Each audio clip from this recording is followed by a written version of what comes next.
Are you excited? Today is the Women's Day. Women's డేని బట్టి All the men are saying. Women's day రోజు పురుషులందరూ ఉత్సాహంగా ఉన్నారు, స్త్రీలు ఎవరు ఉత్సాహంగా లేరా? I wish all the women a happy Women's Day. ఆనందించండి. All the women's happy women's day. Not for me. Okay.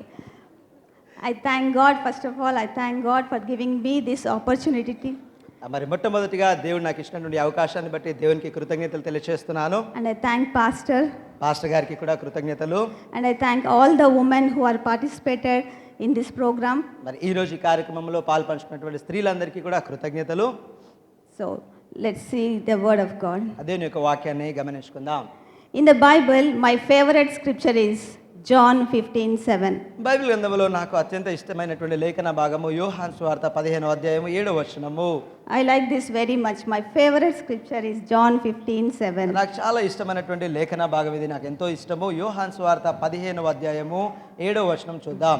But if you remain in me and my words remain in you, you may ask for anything you want and it will be granted. నా యందు మీరును మీ యందు నా మాటలు నిలిచి ఉన్న ఎడల మీకు ఏది ఇష్టమో అడుగుడి, అది మీకు అనుగ్రహించబడును. When you produce much fruit, you are my true disciples. ఎక్కువగా నువ్వు ఫలించడం ద్వారా బహుగా ఫలించడం వలన మీరును నా శిష్యులు అనబడుదురు. So everybody wants to be fruitful. ప్రతి ఒక్కరు కూడా ఫలించాలి అని కోరుకుంటారు. Everybody wants to be blessed. ప్రతి ఒక్కరు దీవించబడాలి అని And కోరుకుంటారు. everybody wants their prayers to be answered. ప్రతి ఒక్కరు వారి ప్రార్థనలకు జవాబు రావాలి అని కోరుకుంటారు. But if you see the condition here, కానీ ఇక్కడ షరతును కనుక చూసినట్లయితే, if you remain in me నీవు నా యందు నిలిచి ఉన్నట్లయితే, and my words remain in you, నా మాటలు నీ యందు నిలిచి ఉన్నట్లయితే, then you will prayers to be answered. అప్పుడు నీ ప్రార్థనలకు జవాబు లభిస్తుంది. So when you know the word, కనుక ఎప్పుడైతే దేవుని వాక్యం మనకి తెలుస్తుందో, then you will abide in that word. అప్పుడు నీవు ఆ వాక్యమందు నిలిచి ఉంటావు. When you read the word, then you will know the word. ఎప్పుడైతే వాక్యం చదువుతావో అప్పుడు నీకు వాక్యం గురించి తెలుస్తుంది. When you know that, you can obey that word. మరి ఆ వాక్యం గురించి నీకు తెలిసినప్పుడు ఆ మాటకు నీవు లోబడుతూ ఉంటావు. Really, every Friday and every Sunday, pastor is releasing words, the wonderful revelations. మరి ప్రతి శుక్రవారము ప్రతి ఆదివారము పాస్టర్ గారు ఎన్నో అద్భుతమైనటువంటి మాటలు ప్రత్యక్ష ద్వారా విడుదల చేస్తూ ఉన్నారు. But how many of you are doing according to that word? అయితే మీలో ఎంతమంది ఆ మాట్లాడబడినటువంటి మాటను అనుసరించి కొనసాగుతున్నారు? We are listening, but what we are not doing. మనమైతే వింటున్నాం కానీ చెప్పినటువంటి మాటల్ని ఆచరించడం లేదు. If we do that word, we will not be the same again. మరి గమనించినట్లయితే ఆ మాటల్ని కనుక మనం ఆచరించి కొనసాగించినట్లయితే మన జీవితం ఉన్నపలంగా అలాగనే ఉండదు. The God's kingdom will manifest in our lives. అప్పుడు దేవుని యొక్క రాజ్యము మన జీవితంలో ప్రత్యక్షపరచబడుతుంది. The word of God says, దేవుని వాక్యం సెలవిస్తుంది, you will be hearers of the, not only hearers of the word and doers of the word. మీరు కేవలము దేవుని యొక్క వాక్యము వినువారే కాదు, వాక్యమును ఆచరించువారుగా ఉండాలి అని.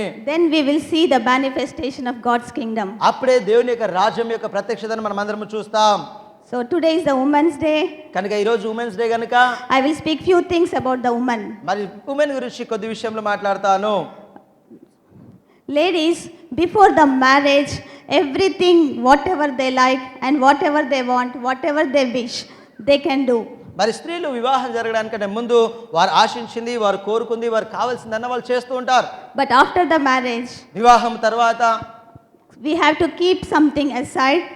మనమును కొన్ని విషయాలు పక్కన పెట్టి We have to obey according to our husband's likes. మన యొక్క భర్తలు ఆశించినట్టుగా వారు కోరుకున్న ప్రకారముగా వాళ్ళకు లోబడి ఉండాలి. Then our marriage lives will be happy. అప్పుడే మన వైవాహిక జీవితము సంతోషంగా ఉంటుంది. Or else, లేదా I like, I wish, and my, when it comes, problems will come. ఎప్పుడైతే నా ఇష్టము నా కోరిక నాది అంటూ వస్తుందో అప్పుడే సమస్య మొదలవుతుంది. I am not saying that, what I am saying is that doesn't mean we should have some desires. We should not have some desires. అంటే ఇది నేను చెప్పడం ద్వారా మనకు కోరికలు ఉండకూడదని నేను చెప్పడం లేదు, కానీ We have to adjust. మనమును కొన్ని విషయాల్లో అడ్జస్ట్ అయి ఉండాలి. Then we will have happy married life. అప్పుడే సంతోషకరమైనటువంటి వైవాహిక జీవితాన్ని అనుభవించగలుగుతాం. These adjustments we are not doing for ourselves. This we are doing for our family and for our children. గమనించండి, మనం చేసుకునేటటువంటి చిన్న చిన్న సవరణలు అడ్జస్ట్మెంట్లు మన కొరకే కాదు, కానీ మన కుటుంబం కొరకు బిడ్డల కొరకు కూడా ఉపయోగకరంగా ఉంటాయి. Let's see Genesis 12:1. ఆదికాండము 12వ అధ్యాయం మొదటి వచనాన్ని చూద్దాం. It's okay. When God told to Abraham, leave your father and leave your mother and leave your country. దేవుడు ఎప్పుడైతే అబ్రహాముకు నీ తల్లిదండ్రులను విడిచి నీ దేశమును విడిచి వెళ్ళుము అన్నారో, Not only Abraham, Sarah also left everything and came with Abraham. గమనించండి, అబ్రహాము ఇంటిని విడిచి వెళ్ళినప్పుడు అబ్రహాం మట్టుకే కాదు, తనతో పాటు సారాయి కూడా అన్ని విషయములను విడిచి తనతో వచ్చింది. Even though she doesn't like to leave her parents, తన తల్లిదండ్రులను విడవడం తనకి ఇష్టం లేనప్పటికీ she did not say one word also. ఒక్క మాట కూడా ఆమె మారు మాట్లాడకుండా వెళ్ళింది. My mother, my brother, my sister. మా అమ్మ, మా నాన్న, నా సహోదరి అనే మాట ఏం మాట్లాడలేదు. Woman doesn't like to leave the family. మరి స్త్రీలైతే కుటుంబాన్ని విడిచి వెళ్ళడం ఇష్టపడరు. But if we see in the Bible, కానీ బైబిల్లో మనం చూస్తే Sarah, because of Abraham, because of God, he left everybody and went with Abraham. గమనించండి, మరి దేవునిని బట్టి తన భర్తను బట్టి ఆమె సమస్తమును కూడా విడిచి అబ్రహాముతో పాటు వెళ్తూ ఉంది. And when Abraham and Sarah came to Egypt, మరి అబ్రహాము సారాయిలు ఐగుప్తుకు వచ్చినప్పుడు, let's see Genesis 12:11-16. ఆదికాండము 12వ అధ్యాయం 11 నుంచి 16 వచనాల వరకు చదువుతున్నాను చూడండి. అతడు ఐగుప్తులో ప్రవేశిస్తూ సమీపించినప్పుడు అతడు తన భార్య అయినటువంటి సారాయితో, ఇదిగో నీవు చక్కని దానివి అని ఎరుగుదును, ఐగుప్తులు నిన్ను చూసి ఈమె అతని భార్య అని చెప్పి నన్ను చంపి నేను బ్రతకనిచ్చెదరు, నీ వలన నాకు మేలు కలుగుకుండునట్లు నిన్ను బట్టి నేనును బ్రతుకున్నట్లు, మేలు కలుగునట్లు నిన్ను బట్టి నేనును బ్రతుకున్నట్లు నా సహోదరి అని దయచేసి చెప్పమని అనెను. అబ్రహాము ఐగుప్తులో చేరినప్పుడు ఐగుప్తులో ఆ స్త్రీ మిక్కిలి సౌందర్యవతి అని ఉండుట చూసి ఫరో యొక్క అధిపతులు ఆమెను చూసి ఫరో ఎదుట ఆమెను పొగిడిరు గనుక ఆ స్త్రీ ఫరో ఇంట తేబడెను. So when Abraham told to Sarah, you have to say you are my sister. ఎప్పుడైతే అబ్రహాము సారాయితో నీవు నా సహోదరునివి అని చెప్పమన్నారు, As a woman, nobody likes to say that. గమనించండి, స్త్రీగా ఎవరికి మాట చెప్పడం అంత ఇష్టంగా అనిపించదు. Even though she doesn't like, ఆమెకి ఇష్టం లేనప్పటికీ she did not say one word. She agreed. ఒక్క మాట కూడా మారు మాట్లాడకుండా ఆయన చెప్పిందలా చేసింది. She was very beautiful. ఆమె చాలా సౌందర్యవంతంగా ఉండేది. When they saw her, they took her to the palace. ఆమెను ఎప్పుడైతే వాళ్ళు చూసారో రాజభవంతిలోకి తనని తీసుకువెళ్లారు. I have seen this movie Abraham. Abraham అనేటటువంటి ఒక మూవీ నేను చూశాను. When they were preparing Sarah to take her to the palace, మరి ఆ యొక్క రాజభవంతికి తీసుకువెళ్ళడానికి సారాయిని వారు సిద్ధపడుతున్నటువంటి సమయంలో I seen that as a woman we can understand what thoughts went into her mind. మరి ఒక స్త్రీగా మనం ఆలోచించవచ్చు ఎలాంటి ఆలోచనలు తన మనసులో మెదిలి ఉన్నాయో. It is very, very difficult. మరి అలాంటి సమయం చాలా క్లిష్టతరమైనటువంటి సమయము. But she obeyed her husband. ఆయనను ఆమె తన భర్త మాటకి లోబడింది. Even though she doesn't like that, she obeyed and submitted to her husband. అలాగ చేయడం తనకి ఇష్టం లేనప్పటికీ తన భర్త మాటకి లోబడి విధేయత చూపించింది. Because of her obedience, ఆమె చూపించినటువంటి విధేయతను బట్టి God has to interfere in that situation. దేవుడు ఆ యొక్క పరిస్థితిలోనే తలదూర్చవలసి వచ్చింది. So when we submit and when we obey, కనుక మనమును ఎప్పుడైతే లోబడి ఎప్పుడైతే విధేయతను చూపిస్తామో God's power will be released. దేవుని యొక్క శక్తి విడుదలవుతుంది. Pastor always says that submarine. Pastor గారు ఎప్పుడు ఒక మాట చెప్తుంటారు, సబ్మెరైన్ అనేటటువంటి పదము. As long as the submarine is on the water, it will not releases its power. గమనించండి, ఈ సబ్మెరైన్లు ఎప్పుడైతే నీటికి పైన ఉంటాయో అందులో ఉన్నటువంటి శక్తి ఎప్పుడు కూడా విడుదలవ్వదు. When submarine is under the water, then its power will be released. ఎప్పుడైతే సబ్మెరైన్లు ఆ నీటి అడుగు భాగంలోకి వెళ్తాయో అప్పుడే వాటి యొక్క శక్తి కనబరచబడుతుంది. Sarah, even though she doesn't like, she obeyed. శారాకు ఈ యొక్క విషయం ఇష్టం లేనప్పటికీ కూడా తన భర్త మాటకి ఆమె లోబడ్డది. Sometimes if you don't like to do it also, కొన్నిసార్లు అతను చెప్పింది చేయడం మీకు ఇష్టం లేనప్పటికీ but when you do it for your husband, మీ భర్త కొరకు మీరు దానిని ఎప్పుడైతే చేస్తారో you can see the hand of God. దేవుని యొక్క హస్తాన్ని మీరు చూడగలుగుతారు. You can see that anointing and power to be released upon your life. ఆ మీ జీవితంలో దేవుని అభిషేకమును దేవుని శక్తి విడుదలవ్వడం మీరు చూస్తారు. If we see in Sarah's life, సారాయి జీవితాన్ని కనుక మనం ఇక్కడ చూసినట్లయితే she obeyed Abraham and she submitted to Abraham. ఆమె అబ్రహాము మాటకు లోబడి అబ్రహాముకు తనను తాను అప్పగించుకుని ఉన్నది. I will tell you one secret here. మరి ఇక్కడ నేను ఒక రహస్యాన్ని చెప్తాను, వినండి. When Sarah obeyed, she won the Abraham's heart. ఎప్పుడైతే సారాయి అబ్రహాం మాటకు లోబడిందో అబ్రహాం హృదయాన్ని సారాయి గెలుపొందింది. If we see in the బైబిల్లో చూసినట్లయితే when Sarah did a mistake to give Hagar to Abraham, గమనించండి, అబ్రహాము విషయంలో ఆ కోపమును పెట్టుకొని సారాయి ఎప్పుడైతే ఒక పొరపాటు చేసిందో When Sarah did mistake, she gave Hagar to Abraham. ఎప్పుడైతే మరి సారా యొక్క పొరపాటు చేసిందో హగ్గార్ను అబ్రహాంకి ఇవ్వడం ద్వారా ఒక పొరపాటు చేసింది. But he did not say no. ఆయన కాదు అనలేదు చూడండి. He listened to her. ఆమె మాటకు తను లోబడ్డాడు. When you win your husband's heart, ఎప్పుడైతే నీ యొక్క భర్త హృదయాన్ని నువ్వు గెలుపొందుతావో, even sometimes we do mistakes also. కొన్నిసార్లు మనమును కూడా పొరపాట్లు చేసినా సరే They will not say anything. వాళ్ళు ఏ మాట అనరు. Whatever you like to do, they will say okay. మీరు ఏది చేయాలి అనుకున్నా సరే వాళ్ళు సరే అంటారు. We have to win their hearts మనము వారి హృదయాలను గెలుపొందాలి. by obedience and submission. ఎలాగంటే విధేయత లోబడడం ద్వారా. Amen. Amen. And second thing is, రెండవదిగా let's see James 3:17. యాకోబు పత్రిక 3:17 చూద్దాం. James 3:17. యాకోబు పత్రిక 3:17.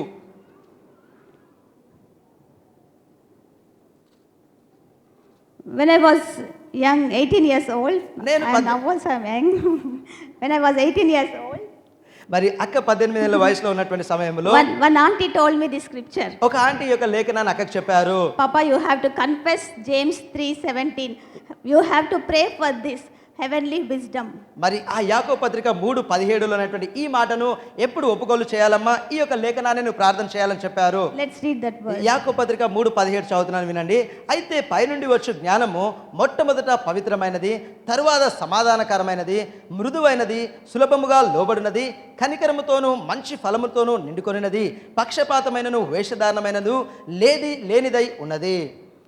If you see in this scripture, that time I don't know what it is mean. మరి ఈ యొక్క లేఖనాన్ని అప్పుడు చదివినప్పుడు నాకు ఇది ఏంటో కూడా అర్థం కాలేదు. But I used to pray every day, Lord, give me heavenly wisdom. అయితే నేను మట్టుకి ఎప్పుడు కూడా ప్రార్థన చేసేదాన్ని, దేవా ఈ పరలోకపు జ్ఞానము నాకు ఇవ్వండియా అని. So after the marriage, వివాహము తర్వాత once pastor told me, ఒకసారి పాస్టర్ గారు చెప్పారు, I have seen that gentleness in you. నేను నీలో ఆ మృదు స్వభావాన్ని చూశాను అని. Then I realized, అప్పుడు నేను గుర్తించాను, because confession is very powerful. ఒప్పుకోలు చేయడం అనేది చాలా చాలా శక్తివంతమైనదని. I encourage all the women, కనుక స్త్రీలందరినీ నేను ప్రోత్సహిస్తున్నాను. James 3:17, confess this. యాకోబు పత్రిక 3:17 ప్రతిరోజు ఒప్పుకోలు చేయండి. Write this down and confess every day. ఇది రాసి పెట్టుకొని ప్రతిరోజు కూడా దీనిని ఒప్పుకోలు చేయండి. We have to see this scripture first in our house, గమనించండి, ఈ యొక్క లేఖన భాగాన్ని మొట్టమొదటిగా మన ఇంట్లోనే మనం చూడాలి. with our husband and with our children. మన భర్త విషయంలో, మన బిడ్డల విషయంలో చూడాలి. First of all, pure. మొట్టమొదటిగా యథార్థమైనటువంటి స్థితితో పవిత్రముగా. Second one, peace and loving. రెండవదిగా సమాధానముగా ప్రేమిస్తూ. Third one, gentleness. మూడవదిగా మృదువైనదిగా. willing to yield. సులభముగా లోబడుతా. Show mercy and good deeds. కనికరమును చూపించి మంచి ఫలములు కనబరుచుట. And first thing is pure means we have to be transparent with our husband or wife. గమనించండి, పవిత్రత అంటే ఇక్కడ చూసే భార్య భర్తల నడుమ తేట తేలి అనేటువంటి పరిస్థితి ఉండాలి. Sometimes if we see, if the phone rings, they will go outside. మరి కొన్నిసార్లు ఒక ఫోన్ మోగగానే తను బయటకు వెళ్ళినట్లయితే, financially also we have to be transparent. మరి అంతేకాదు ఆర్థికపరమైనటువంటి విషయాల్లో కూడా తేట తేరగా ఉండాలి. And second one is peace and loving. రెండవదిగా సమాధానము, ప్రేమని నిరవారమై ఉండాలి. As a woman, we should have that peace and loving attitude. నేను చెప్తున్నాను, స్త్రీలైనటువంటి మనమును ఈ యొక్క సమాధానమును, ఆ ప్రేమ కలిగినటువంటి వైఖరిని కలిగి ఉండాలి. Some women, because of their husband's attitude, they will have that hatredness inside their hearts. కొంతమంది స్త్రీలు వారి భర్తల యొక్క వైఖరిని బట్టి వారి ఎడల హృదయంలో ఆ చేదును, కఠినత్వము పెట్టుకుంటూ ఉంటారు. As long as you see that wrong things in your husband, ఎంత కాలమైతే నీ భర్త జీవితంలో అలాంటి చెడు విషయంలో చూస్తూ ఉంటావో, you cannot love him. మీరు అతనిని ప్రేమించలేరు. But when you see the good things in him, కానీ ఎప్పుడైతే ఆయనలో ఉన్నటువంటి సద్విషయములు, మంచి విషయాలను చూడడం మొదలు పెడతారో, keep reminding that good things. మరి ఆ మంచి విషయాలు జ్ఞాపకం చేసుకుంటూనే ఉండండి. And after that you will start loving. మరి అటు తర్వాత అతనిని ప్రేమించడం మీరు మొదలు పెడతారు. Whatever that good things he is doing, and you have to see that good things and you have to start loving. మరి ఆయన చేసేటటువంటి మంచి పనులు ఏవైతే ఉన్నాయో వాటిని మీరు గమనిస్తూ చూస్తూ అందుని బట్టి తనను ప్రేమించడం మొదలు పెడుతూ ఉండాలి. Because the end of the day, he is for you, you are for him. ఎందుకనగా ఆ రోజు చివరికి వచ్చేసరిగా ఆయన నీ కొరకు నీవు అతని కొరకు అన్నట్టుగా ఉండాలి. This is not you are doing for anybody, this is you are doing for your family. గమనించండి, ఇలాగ చేయడం అనేది ఎవరి కొరకు మనం చేసేది కాదు, మీరు మీ కుటుంబం కొరకు చేసేటటువంటి క్రియ. And third one is gentleness. మూడవదిగా మృదు స్వభావమును. We have to keep our voices tender. మనమును మన స్వరాలను మృదువుగా పెట్టుకోవాలి. We have to use please, sorry, okay. మనమును మరి ప్లీజ్, క్షమించు, సరే అనేటటువంటి ఈ మాటలు వాడుతూ ఉండాలి. And fourth one is willing to yield. నాలుగవదిగా సులభముగా లోబడాలి. And fifth one, show mercy and good deeds. ఐదవదిగా కనికరమును మంచి ఫలములను చూపించాలి. So these qualities we have to develop. మరి ఈ యొక్క లక్షణాలన్నిటిని మనము అభివృద్ధి చేసుకోవాలి. If we see in the 16th verse, ఈ 16వ వచనంలో కనుక మనం చూసినట్లయితే, for whatever there is jealousy and selfish ambition, there you will find disorder, evil of every kind. ఏలయనగా మత్సరమును వివాదమును ఎక్కడ ఉండునో అక్కడ అల్లరితో ప్రతి నీచ కార్యమును కీడును ఉండును. If we see jealousy and selfish ambition, గమనించినట్లయితే ఇక్కడ మత్సరమును స్వార్థపరమైనటువంటి విషయములు ఉన్నట్లయితే, so as a woman స్త్రీలుగా we have to remove that selfishness in our lives. మన జీవితంలో ఉన్నటువంటి ఆ స్వార్థమును మనము తొలగించేసేయాలి. This is the earthly wisdom. ఇది భూ సంబంధమైనటువంటి జ్ఞానము. So we will confess James 3:17. కనుక యాకోబు పత్రిక 3:17 మనం ఒప్పుకోలు చేస్తూనే ఉండాలి. Heavenly wisdom, పరలోకపు జ్ఞానము, peace, సమాధానము, pure, యథార్థత, పవిత్రత, peace loving, ప్రేమించు, సమాధానమును ప్రేమించియు, gentleness, మృదువును, willing to yield, సులభముగా లోబడుటయు, show mercy and good deeds. కనికరమును మంచి సమాధానమును ఫలములను చూపించుటయే. You may be thinking why she is telling always to the woman. మరి మీరు అనుకుంటుండవచ్చు, ఎందుకు ఎప్పుడు కూడా స్త్రీలను ఉద్దేశించే మీరు చెప్తున్నారు అని. Because I believe the Bible. ఎందుకంటే బైబిల్లో ఉన్న మాటలు నేను నమ్ముతున్నాను గనుక. Let's see Proverbs 14:1. సామెతలు 14 మొదటి వచనాన్ని చూద్దాం. Proverbs 14:1. సామెతలు 14 మొదటి వచనము.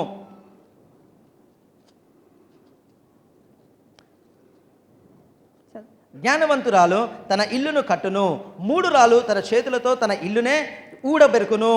This is the Bible. బైబిల్లో ఉన్నటువంటి మాట ఇది. A wise woman builds her house, జ్ఞానవంతురాలు అనేటువంటి స్త్రీ తన ఇల్లును కట్టుకొనును, but the foolish woman tears it down with their own hands. కానీ మూర్ఖురాలు తన చేతులతోనే తన ఇల్లును ఊడబెరుకును. This is God's word. దేవుని యొక్క వాక్యం ఇదే అండి. I completely agree with this word. Wise women builds their houses. పరిపూర్ణంగా ఈ మాటతో నేను ఏకీభవిస్తున్నాను. ఏంటంటే జ్ఞానవంతురాలైనటువంటి స్త్రీ తన ఇల్లును తానే కట్టుకొనును. If you are facing some problems in your house, మీరు గనుక మీ ఇంట్లో కొన్ని సమస్యలు ఏమైనా ఎదుర్కొన్నట్లయితే pray and ask God, ప్రార్థన చేసి దేవుని అడగండి, Lord, give me the heavenly wisdom. ప్రభువా ఆ పరలోకపు జ్ఞానమును మాకు అనుగ్రహించము అని. When we have that heavenly wisdom, ఎప్పుడైతే పరలోకపు జ్ఞానమును మీరు కలిగి ఉంటారో we will become a wise. మనము జ్ఞానవంతులుగా ఉంటుంటాము. Then we can build our house. అప్పుడు మన ఇల్లును మనము కట్టుకోగలుగుతాము. In the Bible, one more scripture also is there. Bible గ్రంథంలో ఇంకొక లేఖన భాగం ఉంటుంది. Because of her whatever that woman is doing, ఆ స్త్రీ చేసేటటువంటి కార్యములు ఏదైనాను అందును బట్టి husbands are changed. మరి భర్తలు మారుతూ ఉంటారనే మాట. So that is in our hands. కనుక ఈ విషయాలన్నీ మన చేతిలోనే ఉన్నాయి. As a woman, స్త్రీగా we have to see that the heavenly wisdom to come upon our lives. మన జీవితంలో పరలోకపు సంబంధించినటువంటి జ్ఞానము మనకు రావడం మనం చూడాలి. And then the wise woman will build her house. అప్పుడు జ్ఞానవంతురాలైనటువంటి స్త్రీ తన ఇల్లును కట్టుకొనును. Let's all close our eyes and pray for. మరి కళ్ళు మూసుకొని ప్రార్థన చేద్దాం. Heavenly Father, Lord, this morning I come before the throne of grace and I uplift all the women in this church, oh God. Lord, your word says, a wise woman builds her house. Lord, right now I release that wisdom, heavenly wisdom to come upon each and every person, oh God. Lord, so that we should have that Proverbs 14:1, oh God, a wise woman builds her house. Lord, we thank you and we give you praise, oh Father, Lord. In Jesus' name we pray. Amen.